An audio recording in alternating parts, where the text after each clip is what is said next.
ममता के किचन में आपका स्वागत है। आज कृष्ण जन्माष्टमी है तो हम लोग धनिया की एक पंजीरी बना रहे हैं जिसका भोग लगता है कृष्ण भगवान को। तो आइए देखें हमें इसके लिए क्या क्या सामान चाहिए। सबसे पहले हमने पंजीरी के लिए लिया है कुटा हुआ धनिया। पिसा हुआ धनिया नहीं लेंगे, पिसा हुआ धनिया बहुत बारीक होता है। इसी के साथ हमने आधी कटोरी अगर धनिया लिया है तो आधी कटोरी हम पिसी हुई चीनी लेंगे। बादाम लिए हैं हमने, काजू लिए हैं, खरबूजा के बीज लिए हैं, नारियल लिया है जिसको हमने कद्दूकस कर लिया है, किशमिश लिए हमने, देसी घी लिया है, साथ में हमने लिए तुलसी के पत्ते। तुलसी के पत्ते के बिना प्रसाद पूरा नहीं होता है। ड्राई फ्रूट्स के साथ हम मखानों का भी इस्तेमाल करेंगे पंजीरी में, तो हमें मखाने भी चाहिए 1 कटोरी के करीब। घी हमारा हल्का गर्म हो गया है, ज़्यादा गर्म नहीं करना है। अब हम इसके अंदर बादाम डाल देंगे और बादाम को हम भून लेंगे अच्छी तरह से। बादाम हमारे तलने शुरू हो गए हैं। अगर हम गरम तेल में बादाम डालते हैं तो वो एकदम से पक जाते हैं और अंदर से करारे नहीं होते हैं, इसलिए आप इसको हल्के गरम घी में ही डालें।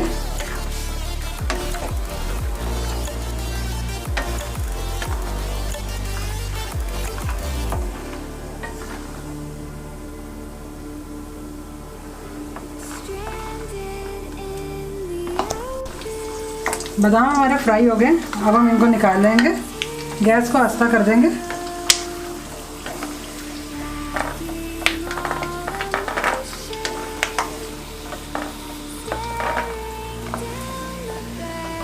अगर बादाम या ड्राई फ्रूट्स हम जो फ्राई करते हैं उसके साथ घी आता है तो कोई दिक्कत नहीं है। जब हम धनिया भुनेंगे तो धनिया को हम इसी में डाल देंगे तो सारा घी काम आ जाएगा उस वक्त हमारे। अब हम इसके अंदर काजू डालेंगे।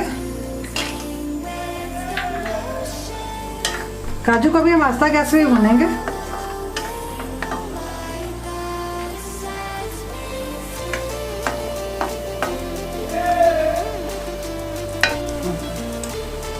काजू भी हमारे फ्राई हो गए हैं, अब हम इनको निकाल लेंगे। ज़्यादा देर रखेंगे तो ये काले हो जाएंगे।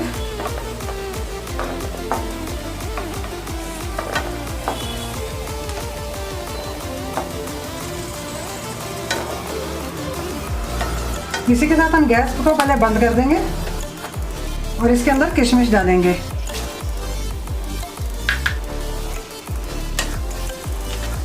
किशमिश बहुत जल्दी पक जाती है इसलिए हम गैस को बंद करेंगे।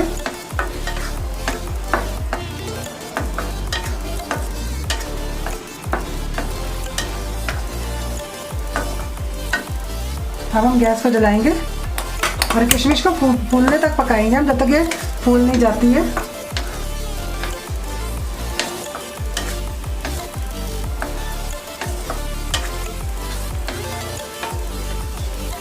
किशमिश को भी हम निकाल लेंगे। ज़्यादा अगर इसको रखेंगे तो ये कड़वी हो जाती है।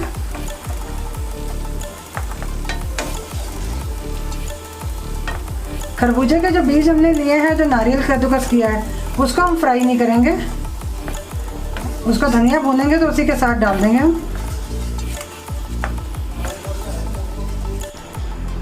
अब हम मखाने डाल देंगे इसी घी में और इनको हम फ्राई कर लेंगे अच्छी तरह से।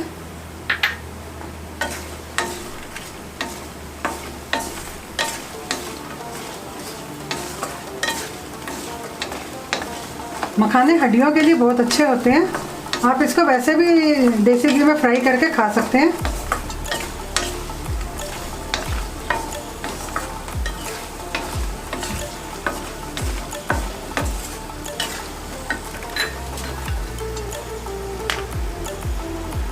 मखाने भी हमारे फ्राई हो गए, अब हम इसको एक प्लेट में निकाल लेंगे।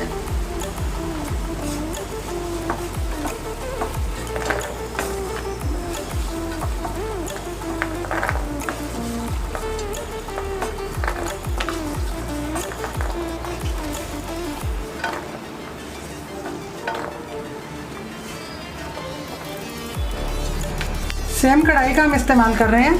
पुराना देसी घी हमने हटा दिया क्योंकि हमने जिसमें ड्राई फ्रूट फ्राई किए थे उसकी वजह से हमारा घी काला हो गया था।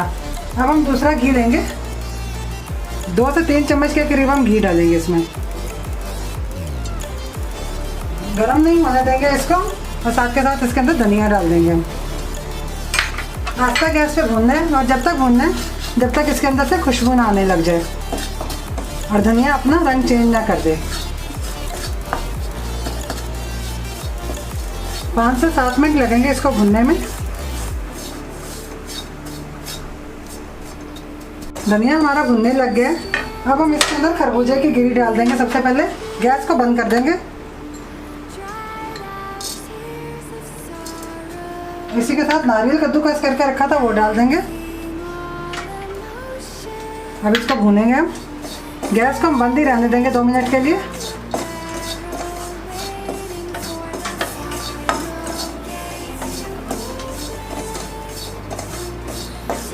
धनिया की खुशबू आनी शुरू हो गई है।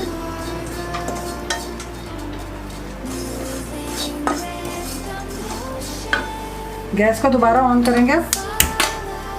खरबूजे के बीज को तड़कने की आपको आवाज़ आ रही होगी। ये फूल जाते हैं इसके अंदर डालने के बाद।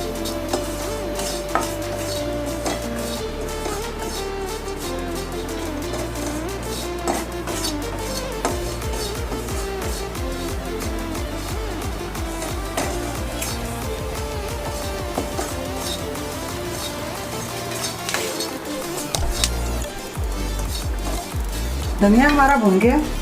सबसे पहले हम ये बादाम है जिसको हमने कुछ पीस लिया है और कुछ को हमने काट लिया है, ये मिला देंगे इसके अंदर हम 2 चम्मच के करीब। मखाने हैं, इनको भी हमने पीस लिया और कुछ मोटा मोटा काट लिया है। इसी तरह से हमारे काजू हैं, ये भी हम डाल देंगे इसके अंदर। और किशमिश डाल देंगे इसके अंदर हम।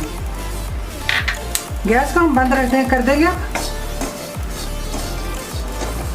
और इसको हम ठंडा होने का इंतज़ार करेंगे, क्योंकि अगर हम गरम के अंदर चीनी मिलाएंगे तो चीनी पानी छोड़ देगी, इसलिए हम इसका ठंडा होने का इंतज़ार करेंगे।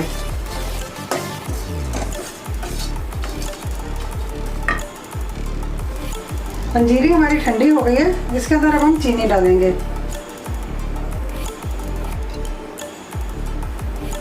स्वाद के अनुसार भी आप डाल सकते हैं चीनी। अगर आप कम खाते हैं तो इसको कम भी कर सकते हैं और ज़्यादा खाते हैं तो ज़्यादा भी कर सकते हैं।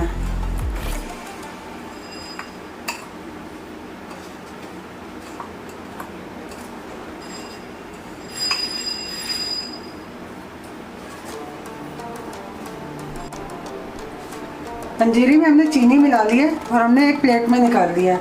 अब हम इसके ऊपर एक तुलसी का पत्ता रख देंगे तो हमारा प्रसाद तैयार हो जाएगा। सबसे पहले आपको कृष्ण जन्माष्टमी की मेरे और मेरे परिवार की तरफ से हार्दिक शुभकामनाएं। हमारी धनिया की पंजीरी बनकर तैयार हो गई है। उम्मीद करती हूँ आपको बहुत पसंद आएगी। एक बार आप इसको ज़रूर ट्राई करें और कृष्ण भगवान को इसका भोग जरूर लगाएं। अगर आपको मेरी बनाई धनिया की पंजीरी अच्छी लगी है तो ममता के किचन को लाइक और सब्सक्राइब जरूर करें और अपने कमेंट्स देना ना भूलें। मिलते हैं बहुत जल्दी एक नई डिश के साथ। नमस्कार।